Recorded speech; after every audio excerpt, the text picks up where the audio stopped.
Bonjour, vous êtes Jean-Marc Governatori, vous êtes conseiller municipal de la ville de Nice, qui est une ville assez verte, assez écologiste. Vous êtes aussi président du bureau de l'Office régional environnemental de la région Sud et vous êtes élu au Conseil métropolitain, élu je crois d'opposition. Vous êtes né en décembre 58 donc à Nice et vous présentez aujourd'hui comme tête de liste d'écologie au centre. Alors on va rentrer dans le débat, mais la liste écologie au centre, quelle est-elle? Nous avons reçu beaucoup de candidats et nous avons plusieurs listes qui se disent écologistes. Donc, est-ce que vous pouvez nous préciser dans l'offre écologiste pour les élections européennes, quelle est cette liste écologie au centre et finalement, est-ce qu'elle représente un parti en particulier? Donc, il y aura 37 listes le 9 juin et en écologie, il y en a deux sérieuses. Donc, c'est d'une part Europe Écologie, qui représente l'écologie de gauche, malheureusement l'écologie qui a échoué et qui sabote l'écologie politique en France, et qui a avoir l'image de l'écologie, c'est bien la faute de ELV, qui a eu des ministres, des députés et qui a accès aux médias depuis des décennies. Et puis la liste écologie au centre, qui est un parti politique, qui est le premier mouvement écologiste français depuis 2022. Bon, on le sait peu parce qu'on est peu médiatisé. Et le fait est que par notre score au législatif 2022 et par le nombre de candidats, nous sommes le premier parti écologiste français. Et pour partir sur une bonne base, il faut que vous sachiez que notre score le 9 juin sera comparable à celui de la liste Zemmour, par exemple, ou des Républicains. Puisque l'expérience montre qu'au régional 2021, par exemple, nous étions dans des chemins semblables dans les sondages et nous avons dépassé les 5%. Donc il y a des probabilités raisonnables pour que nous ayons plusieurs députés le 9 juin. Alors, merci beaucoup pour cette précision. Europa Nova, nous venons de sortir le rapport du conclave. C'est 50 personnalités européennes qui ont réfléchi sur les prochaines priorités. Nous avons dégagé 17 questions. Nous avons travaillé par exemple sur la démocratie. Nous avons travaillé justement sur une Europe plus durable, qui est votre domaine de prédilection. Nous avons engagé aussi dans cette réflexion avec des leaders d'opinion quelques citoyens pour influencer le prochain agenda européen qui est en train de se co-construire avec donc le mois de juin qui va pouvoir finalement acter la future politique européenne. Donc je vous le remettrai. Merci beaucoup. J'y serai attentif parce que je suis écrivain et ceux qui connaissent l'écriture savent que ceux qui ont écrit ont lu. Et donc je lis beaucoup, je regarde beaucoup de documentaires pour rendre mes livres aussi complets que possible et je serai très attentif à votre conclave. Alors donc nous allons vous offrir ce rapport et continuer nos discussions. Donc nous avons travaillé sur les priorités. Donc nous voulons une Europe de la puissance, une Europe inclusive, une Europe aussi économique qui finalement puisse concurrencer la Chine, les États-Unis, que ce soit dans l'intelligence artificielle, dans la recherche aussi, où il manque des investissements. Donc plusieurs thématiques. Mais vous, Jean-Marc Governatori, quelles sont vos priorités pour les prochaines années européennes? Vous parliez d'Europe inclusive, c'est intéressant puisque le seul candidat qui est en position éligible sur les 37 listes, c'est un candidat qui est chez nous, qui est en 3e position, qui est Mathis Dupuy, qui est une personne qui a des problèmes visuels. Et donc c'est étonnant que beaucoup de listes parlent d'Europe inclusive et qu'ils ne mettent pas de candidat en position éligible, c'est assez incroyable. Donc nous avons 20 propositions fortes pour notre Europe. J'observe que les listes conventionnelles qui ont un accès aux médias et par conséquent aux consciences sont parvenues à rendre les Français eurosceptiques, ce qui est très grave. Vous savez que dans le classement des Européens, la France est avant-dernière dans son amour de l'Europe, alors que l'Europe, c'est la souveraineté de la France en fait, et que l'Europe, c'est la sécurité des Français pour une raison évidente et très simple, mais incroyablement qu'on ne rappelle pas aussi clairement aux millions de Français qui vont aller voter le dimanche 9 juin et le samedi 8 pour une partie des dom-toms. C'est que notre monde, comme je l'ai expliqué dans mes ouvrages, est envahi de monstres. D'une part, le pays le plus peuplé, l'Inde, est une autocratie, ce qui est très grave pour tout le monde. La Chine et la Russie sont nucléarisées et dictatoriales. Les États-Unis sont omnipotents. Quelques milliardaires américains maîtrisent les communications mondiales et l'orbite basse. Et les multinationales du médicament, des énergies, de la communication et de la semence sont hyper puissantes et maîtrisent le marché mondial. Donc, se refermer sur la France, c'est une catastrophe. C'est un attentat contre la France. Donc, priorité, donc, une Europe inclusive. Deuxième priorité, vous venez d'énoncer finalement une Europe puissante, en tout cas qui existe dans tous les domaines, aussi dans les domaines économiques. Et quelle serait votre troisième priorité? Je pense que l'élu du XXIe siècle doit non seulement orienter les budgets vers le bien commun, force est de constater que les élus conventionnels l'orientent sur le mal commun, involontairement, je suis sûr de leur intégrité, et je suis aussi sûr de leur incompétence. Et par conséquent, l'élu du XXIe siècle a le devoir d'informer et de faire de la pédagogie. Par exemple, en matière de santé, la première dépense de l'Union européenne et la première dépense de la France, personne ne le dit, c'est hallucinant, c'est de très loin la maladie. Donc 2200 milliards pour l'Union européenne, 300 milliards pour la France, parce qu'on pratique une politique de la maladie, qui est le plan B, c'est-à-dire qu'on essaye d'avoir plus de médecins, on essaie d'avoir de meilleurs médicaments.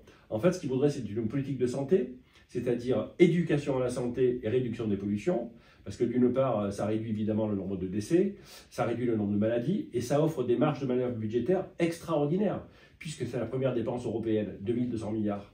Et par conséquent, la priorité, c'est vraiment faire une politique de santé à travers l'information des 450 millions d'Européens et des 68 millions de Français, parce que c'est là qu'on va pouvoir trouver des sous pour les personnes en situation de handicap et pour les mamans qui élèvent seules leurs enfants, par exemple.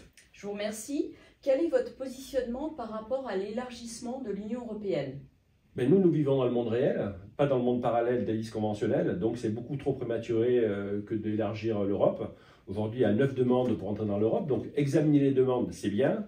Après, il faut respecter les critères de Copenhague, et donc là, il y en a pour 5 ans, 10 ans, 15 ans ou 20 ans. Il faut l'unanimité des pays européens, et c'est bien. Aujourd'hui, il serait beaucoup trop tôt pour élargir l'Europe. Dans le monde idéal, oui, mais on n'est pas du tout dans le monde idéal. Donc, il faut déjà essayer de faire à 27. Et quelle est votre position par rapport à la défense européenne? Êtes-vous pour une défense nationale, une défense européenne? Et si oui, quelles seraient les positions stratégiques par rapport à l'OTAN, par rapport finalement à la gouvernance mondiale? Quelle est votre vision de la défense aujourd'hui, alors que la guerre s'est invitée à nos portes?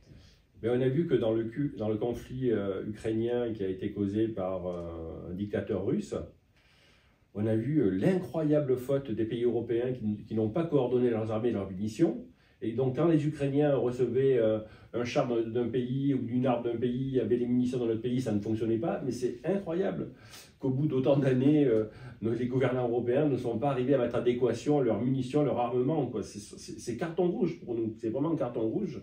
Évidemment, nous sommes pour une défense européenne, nous sommes pour un OTAN européen, mais pour l'instant, en l'état actuel des choses, parce que nous sommes dans le monde réel, il faut évidemment rester dans l'OTAN, d'autant que la Russie, comme je le disais, est nucléarisée et dictatoriale, et ce serait donc dangereux d'en sortir.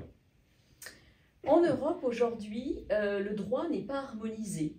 Un exemple, dans le droit privé, par exemple, dans le cas de divorce entre deux pays différents, entre parents, les chambres, finalement, la décision peut être prise finalement dans un pays et que l'exécution, ne puisse pas justement être exécutée, être réalisée dans tel pays, parce qu'il n'y a pas d'harmonisation du droit européen. C'est quand même le droit national qui prime. Dans le monde des affaires, on a des directives, des règles, même dans les marchés financiers, qui sont différents en fonction des pays. Donc, êtes-vous pour plus d'harmonisation ou moins d'harmonisation, donc rester à la maille française sur les sujets de droit, qui est un sujet régalien justement, et qui est assez peu abordé dans ces élections européennes. Quelle est votre position sur toutes ces questions de droit? L'écologie centriste que je suis est bien sûr pour l'union et pour l'harmonie. L'harmonie étant d'ailleurs le prénom de ma fille. Mais il est clair qu'il faut faire les choses en leur temps. Et quand vous voulez égaliser de force alors que les mentalités ne sont pas prêtes, vous rebutez le citoyen. Et quand par exemple vous parlez d'Europe fédérale, c'est beaucoup trop prématuré. Dans le monde idéal, c'est l'Europe fédérale, mais les Européens ne sont pas prêts. Et il ne faut surtout pas faire redouter l'Europe par le citoyen et faire penser au citoyen qu'on va lui voler la souveraineté à son pays.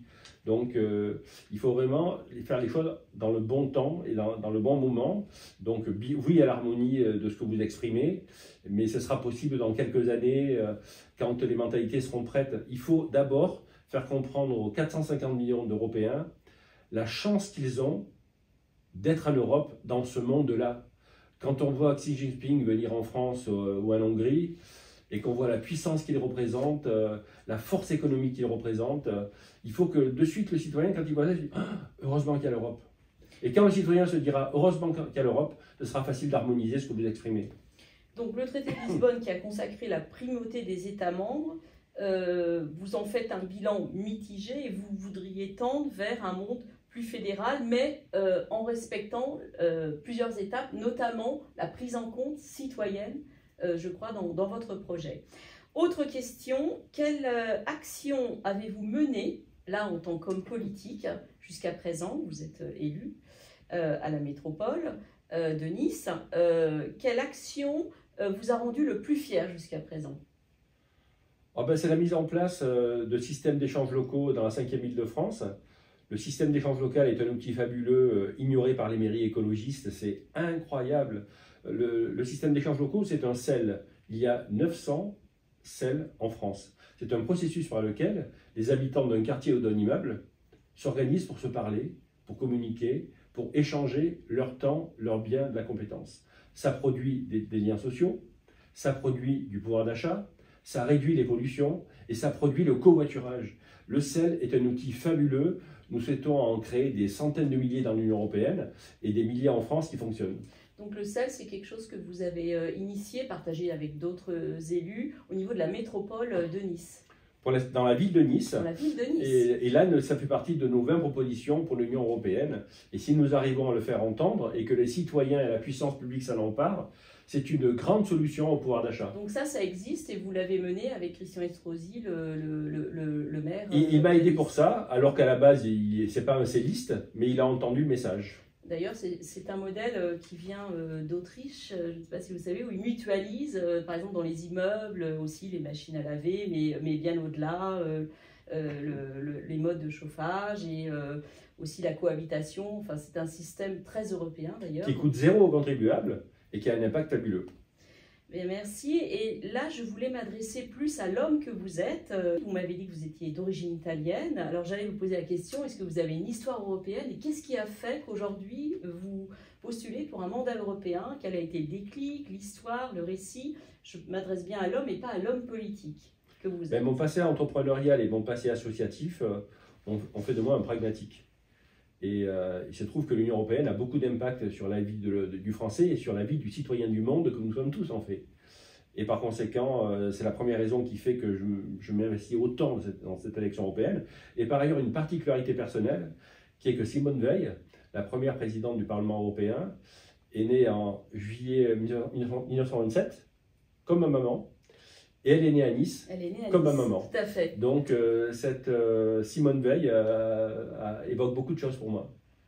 Eh bien, merci à vous. Vous venez de Nice. Merci d'être venu nous raconter un petit peu votre récit européen et votre projet européen. Merci beaucoup. C'est une ville qui a quand même une politique environnementale intéressante et qui est aussi très internationale, très européenne, parce que je crois qu'il y a des gros projets au niveau de la métropole et de la ville, menés par l'équipe municipale, pour donner aussi une dimension internationale à cette ville qui est vraiment, je crois, assez précurseur sur les sujets européens. Que je veux améliorer cependant. Oui. Et merci à Europa Nova pour cette invitation. Merci beaucoup. Merci. Merci.